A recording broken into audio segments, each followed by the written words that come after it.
brought back in these days. The spirit of the prophets is subject unto the prophets. He's brought back in the reincarnation to prophesy again, man.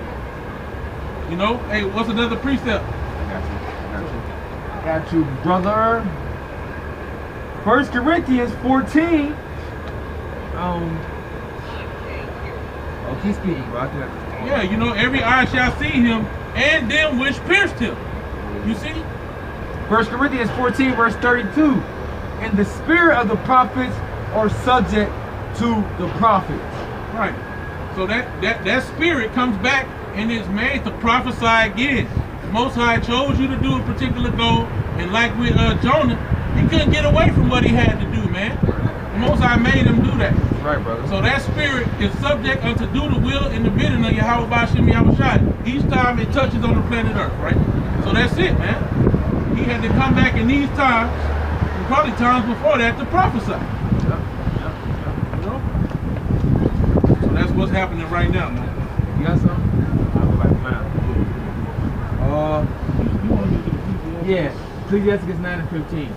Ecclesiastes 9 and 15. There's something at the top, you could go to it. Let thy talk be with the wise. Go ahead.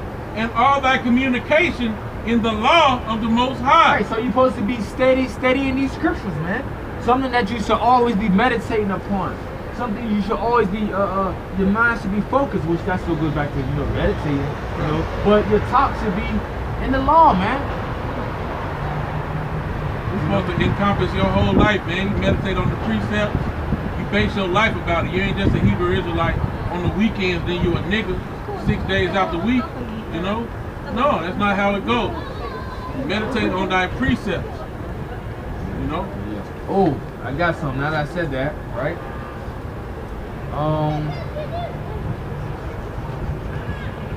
You can speak, brother. I'm a fan of real fast. Yeah, I just want to get that one in particular because it says meditate on thy precepts. Yes, in Psalm 119, I know that.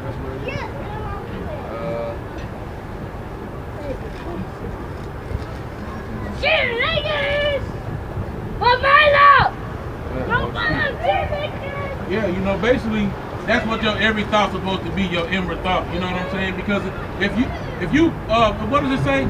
Acknowledge him in all thy ways, and he will direct thy path. You know. So when you go to do something, you have to think: is this according to the law? Would the Most High be mad at me if I did this? You know. And then that way, the Most High will look unto you and say, okay, he want to go after me. Let me direct him in the right path. You know. I got some, brother. I lost it. Yeah, you know. Right. Deuteronomy 6, verse. I'll start at 4. It says, "Hear, O Yasha Allah, Yahweh, our power is one Yahweh, and thou shalt love Yahweh thy power with all thine heart, and with all thy soul, and with all thy might. And these words which I command thee this day shall be in thy heart," meaning their mind. It says, "And thou shalt teach them diligently to thy children, and thou shalt talk of them when thou sittest in thy house, and when thou walkest by the way, and when thou liest down, and when thou risest up." And you really want to be, that's really how you're supposed to do things. You're supposed to train up a child in the way they shall go, man.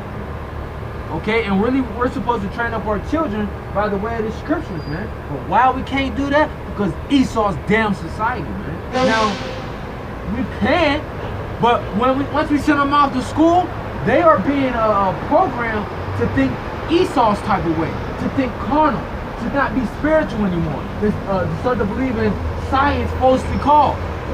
All these different things are being taught to our children. You know, it's even to the point where we want to tell our children that, look, we believe in the true heavenly Father Yahweh and His only begotten Son Yahweh Shai. We don't deal with homosexuals. We don't deal with lesbians or transgenders. The heavenly Father made man and woman. So Billy in your class that want to be called Joanne now, and Sarah wants to be Luke. We're not dealing with that, man. But now they want to try to send letters home to the parents and say, don't teach your child this, or all this madness that's going on, man.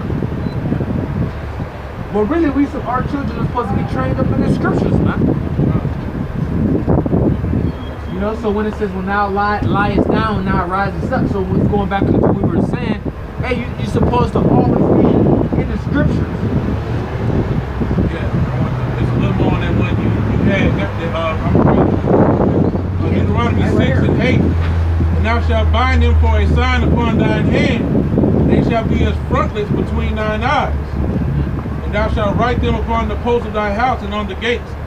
But the point is, you're supposed to keep it in hand, you know? You're supposed to keep it in front of your eyes, always reading and meditating, you know? So that's the point, man. It's very important to keep your eyes on the prize, so to speak. Keep thine eyes single, which is focused on Yahweh Ba'Shem Yahweh Shah. So I got 3. Psalms 78 verse 4 says, give ear, O my people, to my law. Now we know the law was given to the Israelites only.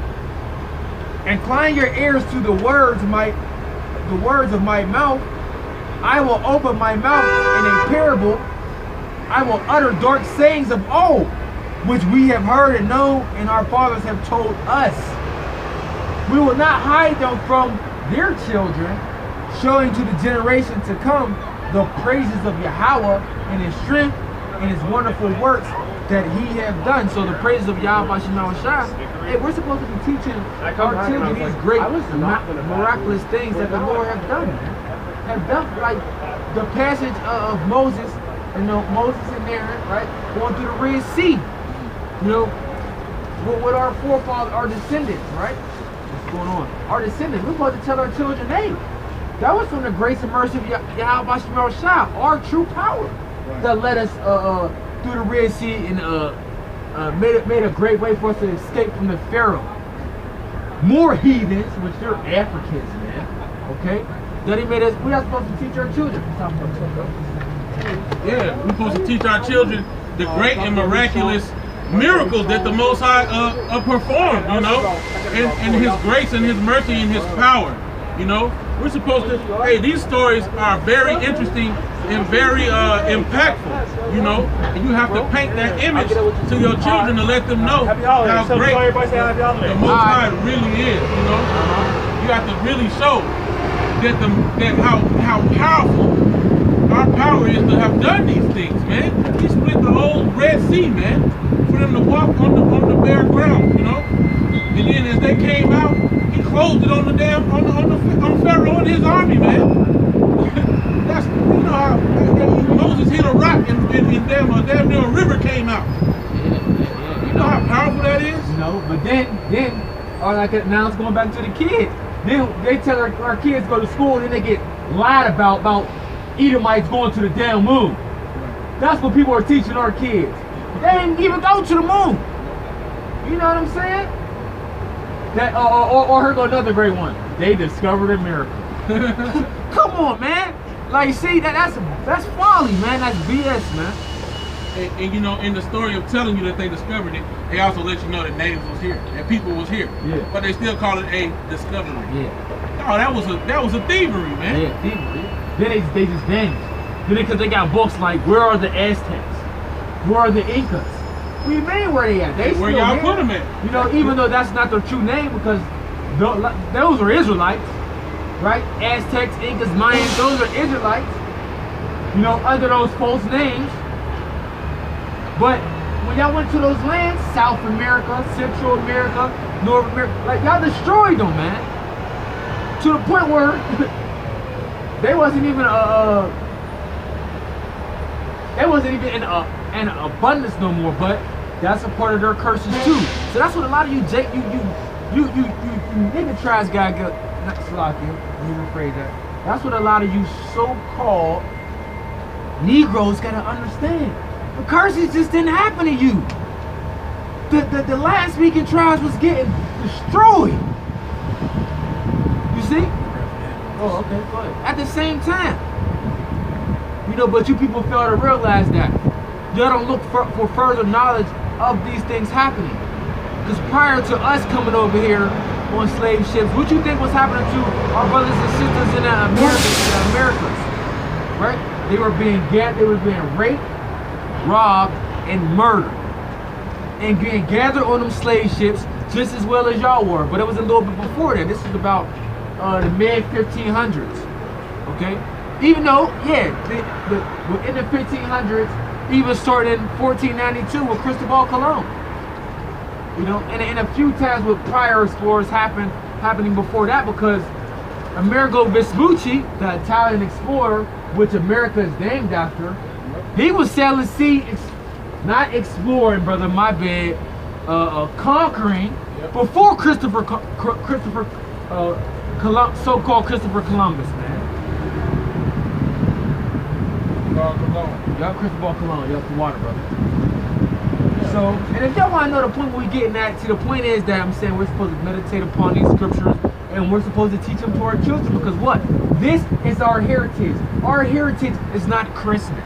Our heritage is not Thanksgiving and all these false holidays. Okay? You got holy days. You got the Passover.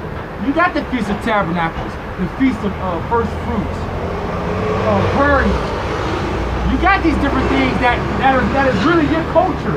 But yet our people embrace the so-called white man's culture, everything that he has done. You people are finished, man. You people are finished right along with America, Babylon, and Great, and you're going to be destroyed with it. So let's go back to Psalm 78, verse 4. It says, we will not hide them from their children, showing the generation to come the praises of Yahweh, Bashem Yahushai, and the strength, and his wonderful works that he have done. For he established a testimony in Jacob and appointed a law in Israel, which he commanded our fathers, that they should make them known to their children. So we're supposed to teach our children the law, statutes, and commandments, brother. Not how to twerk on damn Instagram, or how to rap a thug song, or do a new internet challenge. Because guess what? Guess who's a big part of that? The parents. You parents play a big role in that, man. Or why your kids is utterly destroyed. Esau plays a major role, but so do you, man. And Jake, y'all ain't got no excuses, man. Y'all ain't got none. They that lead thee called thee the air, man. Oh, you got appreciate it. I need Proverbs 22 and 6. You know what, I might be like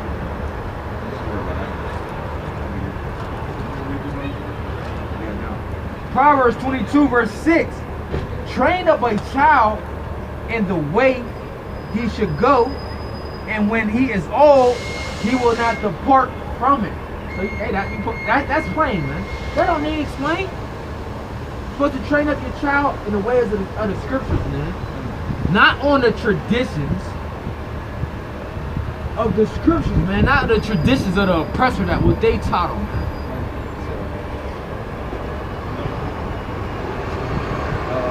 Whenever you get that, try to get Ecclesiastes 7 verse 23.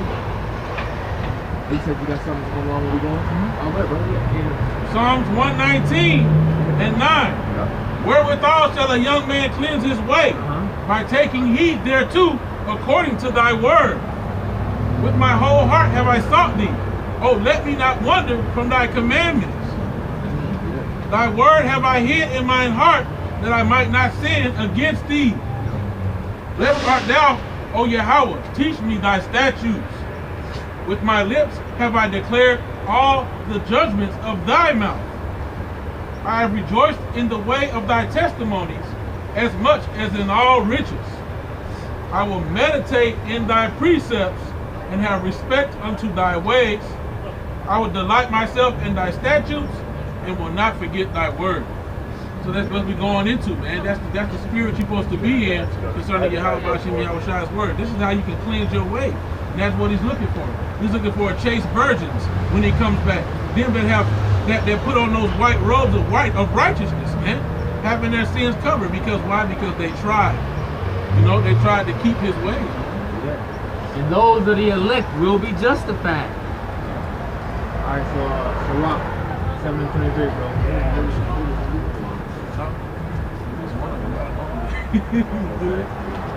Sirach 7:23. I'll read it so you get this, brother.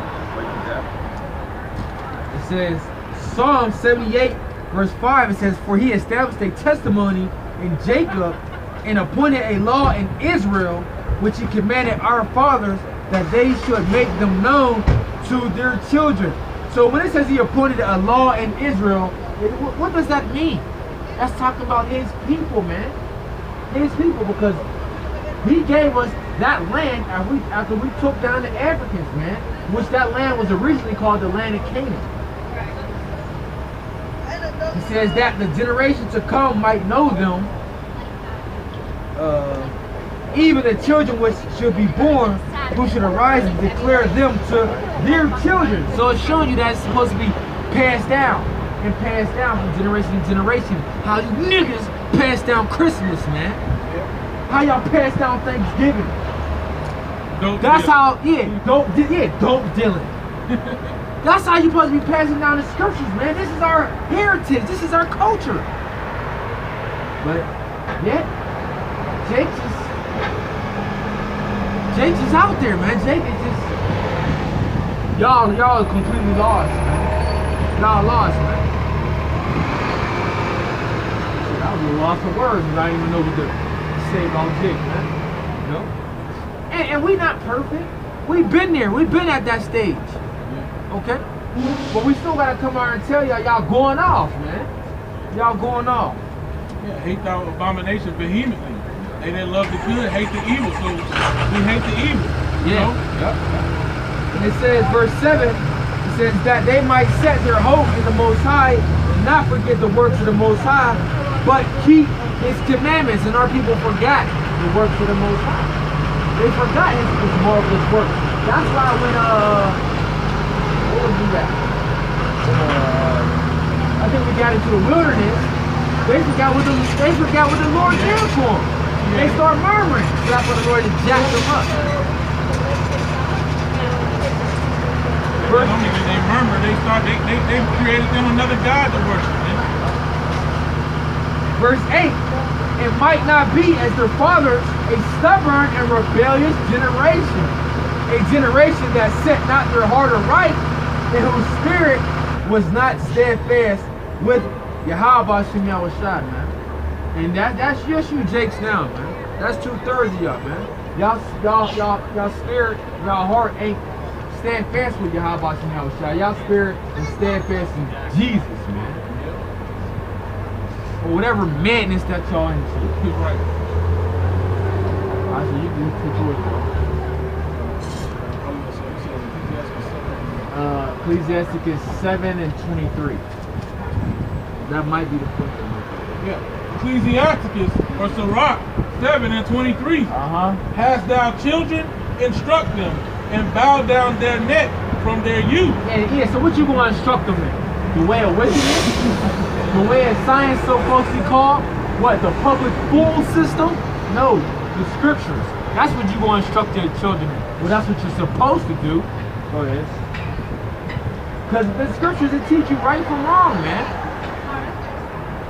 Hast thou daughters, have care of their body, and shew not thyself cheerful toward them. Right, so you got daughters, you're gonna raise your daughter in a beautiful manner, man.